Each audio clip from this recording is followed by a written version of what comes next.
వినాయక చవితి రోజు పూజ తరువాత ఈ కథ తప్పక వినాలి, లేదంటే నిందల పాలవుతారు.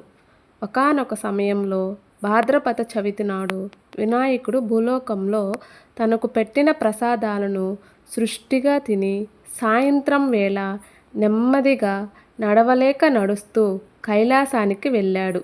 అక్కడ తన తల్లిదండ్రులు అయినటువంటి శివపార్వతులు కనిపిస్తారు. వాళ్ళకి సాష్టాంగ నమస్కారం చేయడానికి వినాయకుడు ఇబ్బంది పడుతుంటాడు.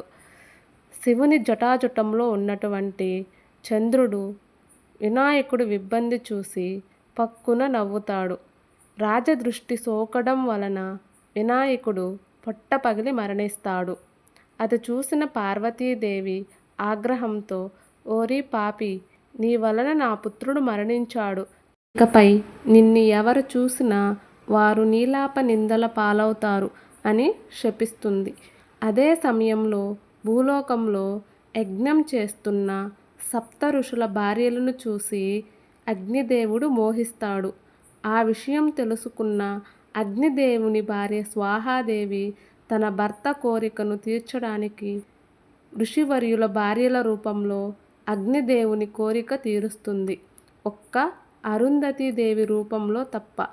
అది చూసిన సప్త ఋషులు తమ భార్యలు తప్పు చేశారని భార్యలను త్యజిస్తారు. తమ బాధను తెలుపుకొనుటకు వైకుంఠానికి వెళతాడు. అక్కడ శ్రీ మహావిష్ణువు తమ భార్యలు ఎటువంటి తప్పు చేయలేదు, అది అంతా పార్వతీదేవి శాపం వలన కలిగింది అని చెప్పి వారి అందరినీ కైలాసానికి తీసుకువెళతాడు. అక్కడ శ్రీ మహావిష్ణువు మరణించిన వినాయకుడికి అమరత్వం ప్రసాదిస్తాడు. ఋషులు ఆగ్రహంతో ఉన్న పార్వతీదేవి దగ్గరికి వెళ్ళి, తల్లి, నీ శాపం వలన భూలోకం అల్లకల్లోలం అవుతుంది, శాంతించు తల్లి అని వేడుకుంటారు.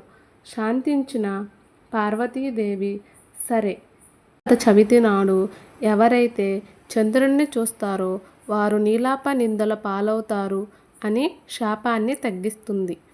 తరువాత కాలంలో ద్వాపర యుగంలో శత్రాజిత్తు అనే రాజు సూర్యభగవానునికి ఘోర తపస్సు చేశాడు.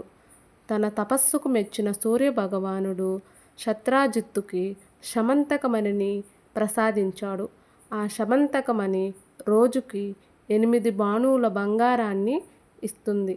అలాగే అది ఏ రాజ్యంలో ఉంటుందో ఆ రాజ్యంలో కరువు కాటకాలు అనేవి రావు.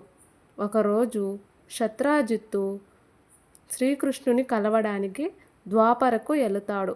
అక్కడ క్షేమ సమాచారాలు అయిన తర్వాత శ్రీకృష్ణుడు తమ రాజ్యం యొక్క సుభిక్షత కోసం శత్రాజిత్తుని శమంతకమణిని ఇవ్వమని కోరుతాడు. శత్రాజిత్తు గర్వంతో ఇవ్వనని చెప్పి వెళ్ళిపోతాడు. తర్వాత శ్రీకృష్ణుడికి పాలు తాగాలనిపించింది. తానే ఆవు దగ్గరికి స్వయంగా వెళ్ళి పాలు పితుకు తాగుతాము అని వెళ్ళాడు. ఆవు దగ్గరకు తల దించుకొని వెళ్ళాడు. ఎందుకంటే ఆ రోజు భాద్రపద చవితి. ఆవు దగ్గరకు వెళ్ళి పాలు పితుకుతూ ఉండగా పాల గిన్నెలో శ్రీకృష్ణుడు చంద్రుని యొక్క ప్రతిబింబం చూస్తాడు. అరే, ఈరోజు చంద్రుణ్ణి చూసేశానే, ఎలాంటి నిందలు మోయాల్సి వస్తుందో అని అనుకుంటాడు. పక్క శత్రాజిత్తు, అరే, శ్రీకృష్ణుడు శమంతకమణిని అడిగాడే, అసలే తను ఎన్న దొంగ అని తన సోదరుణ్ణి పిలిచి శమంతకమణిని తన సోదరుడి దగ్గర ఇచ్చి దీన్ని జాగ్రత్తగా దాచిపెట్టమని చెప్పాడు. తన సోదరుడు శమంతకమణిని మెడలో హారంలా ధరించి అడవికి వేటకు వెళతాడు. అక్కడ ఒక సింహం తను చంపి ఆ సింహం ఆ హారాన్ని నోట కరుచుకొని వెళుతూ ఉంటుంది. అది చూసిన జాంబవంతుడు ఆ సింహాన్ని చంపి ఆ హారాన్ని తీసుకెళ్ళి తన కుమార్తె అయినటువంటి జాంబవతీదేవికి ఇస్తాడు.